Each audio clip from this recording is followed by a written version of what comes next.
আসসালামু আলাইকুম সুপ্রিয় দেশবাসী। কক্সবাজারের বিমান ঘাঁটিতে হামলা করেছে দুর্বৃত্তরা।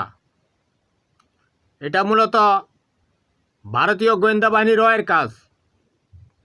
কারণ তারা বিচ্ছিন্নতাবাদী যে পাহাড়ি সন্ত্রাসীরা রয়েছে তাদের মাধ্যমে বাংলাদেশকে অস্থিতিশীল করে রাখতে চেষ্টা করছে। কারণ আপনারা জানেন, গত কয়েক সপ্তাহ আগে পাকিস্তান ভারতের যে জম্মু কাশ্মীর রয়েছে সেখানে হামলা করেছে। ভারতের অনেকগুলো বাংকার উড়িয়ে দিয়েছে। তো পাকিস্তানের সাথে তো পারে না, চীনের সাথেও পারে না। পাকিস্তান আর চীন সীমান্তে মিউ মিউ করে, ওই মরদ দেখায় শুধু বাংলাদেশের সাথে। কারণ বাংলাদেশ তো দোটানায় রয়েছে, বাংলাদেশে বহুত ভারতীয় মির্জাফর রয়েছে,